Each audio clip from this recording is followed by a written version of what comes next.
semuanya, selamat datang di Ruang Cerita Ilya. Aku mau mulai dengan satu pertanyaan. Pernah gak sih kalian bilang ke diri sendiri, aku cuma mau buka TikTok 5 menit aja, tapi tiba-tiba sadar ternyata sudah hampir 1 jam berlalu. Awalnya mungkin cuma iseng, lihat video lucu, cek story teman, atau sekedar membalas chat. Tapi lama-kelamaan kita mulai melihat kehidupan orang lain.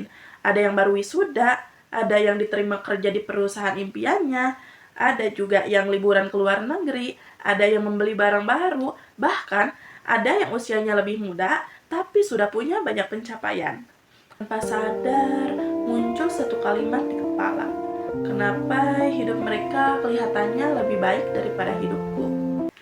Kalimat sederhana itu mungkin terdengar seperti sepele, namun kalau terus muncul setiap hari, lama-kelamaan bisa mempengaruhi cara kita memandang diri sendiri. Di episode kali ini, Yaya akan membahas bagaimana kebiasaan doom scrolling atau scroll media sosial tanpa henti bisa membuat kita merasa semakin insecure di kehidupan nyata, terutama di kalangan Gen Z. Sebagai generasi yang tumbuh bersama internet, media sosial sudah menjadi bagian dari kehidupan sehari-hari. Bangun tidur yang pertama dicari adalah HP, dan sebelum tidur pun sama. Masalahnya, media sosial memang dirancang dengan algoritma yang membuat kita terus semakin bertahan di dalamnya. Semakin lama kita menonton, semakin banyak konten yang direkomendasikan. Nah, fenomena ini sebenarnya sejalan dengan apa yang pernah diteliti oleh seorang psikolog sosial terkenal bernama Leon Festinger. Beliau mencetuskan social comparison theory atau teori perbandingan sosial. Menurut Leon, manusia itu secara alami punya dorongan bawaan untuk mengevaluasi dirinya dengan cara membandingkan diri dengan orang lain.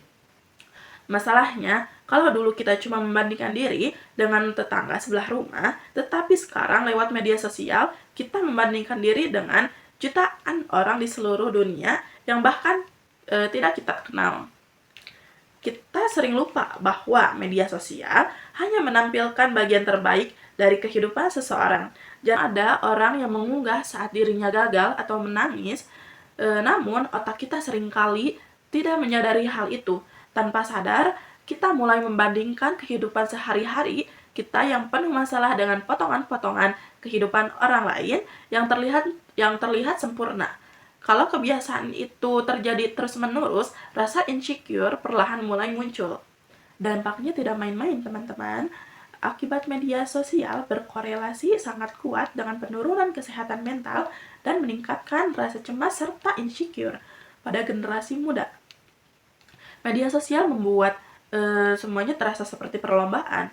Kita mulai berpikir di usia tertentu harus sudah sukses, harus punya banyak uang, dan kalau kenyataannya tidak seperti itu, kita merasa gagal. Masalahnya, media sosial memang dirancang agar kita terus bertahan di dalamnya. Semakin lama kita menonton, semakin banyak konten yang direkomendasikan.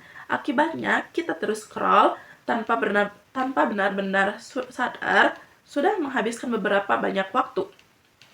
Kebiasaan inilah yang sering disebut doom scrolling. Awalnya mungkin hanya ingin mencari hiburan atau menghilangkan rasa bosan. Namun lama-kelamaan kebiasaan ini berubah menjadi sesuatu yang sulit dihentikan. Yang menarik bukan hanya waktu yang terbuang, pikiran kita juga ikut dipenuhi berbagai informasi dan kehidupan orang lain. Bayangkan saja, dalam waktu 15 menit, kita bisa melihat teman yang baru mendapat pekerjaan, pasangan yang terlihat romantis, influencer dengan wajah sempurna, mahasiswa yang berhasil lulus tepat waktu, sampai orang yang membangun bisnis di usia muda. Semua itu muncul dalam waktu yang sangat singkat. Kalau kebiasaan itu terjadi terus-menerus, rasa insecure perlahan mulai muncul. Mungkin awalnya hanya merasa kurang percaya diri karena melihat orang lain memiliki tubuh yang dianggap ideal. Besoknya merasa kurang pintar karena melihat teman mendapatkan IPK tinggi. Lalu merasa tertinggal karena belum memiliki pekerjaan tetap, belum punya pasangan, atau belum mencapai target tertentu.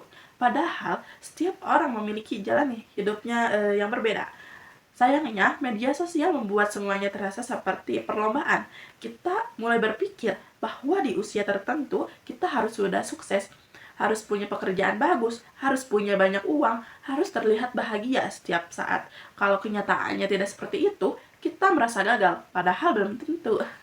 Aku sendiri pernah merasakan hal seperti itu. Ada masanya ketika setiap membuka media sosial, rasanya selalu ada orang yang pencapaiannya lebih hebat. Awalnya aku ikut senang melihat mereka berhasil. Namun lama-kelamaan muncul pertanyaan, kenapa sih aku belum sampai di titik itu? Semakin sering melihat, semakin sering membandingkan. Akhirnya bukan termotivasi, tetapi justru kehilangan semangat. Aku jadi merasa apa yang sudah kulakukan tidak pernah cukup. Mungkin banyak dari kalian juga pernah mengalami hal yang sama. Yang lebih berbahaya lagi, rasa insecure tidak berhenti ketika ponsel dimatikan. Dunia nyata, kita mulai kehilangan kepercayaan diri. Kita menjadi ragu untuk mencoba hal baru karena takut dibandingkan. Kita sulit menghargai pencapaian sendiri karena selalu merasa ada orang yang lebih hebat. Ironisnya, ketika merasa sedih atau tidak percaya diri, kita kembali membuka media sosial untuk mencari hiburan. Padahal, yang kita temukan justru lebih banyak alasan untuk membandingkan diri. Akhirnya, terbentuk sebuah lingkaran yang terus berulang. Merasa bosan, membuka media sosial, setelah melihat kehidupan orang lain, merasa insecure. Karena merasa tidak nyaman, kita kembali membuka media sosial untuk mengalihkan pikiran. Begitu terus setiap harinya. Lalu, apakah solusinya berarti kita harus menghapus semua media sosial? Menurut aku sih enggak ya, karena media sosial bukanlah musuh. Banyak manfaat yang bisa kita dapatkan, mulai dari mencari informasi, belajar hal baru, membangun relasi, bahkan membuka peluang pekerjaan. Yang perlu diubah bukan keberadaan media sosialnya, tetapi cara kita menggunakannya.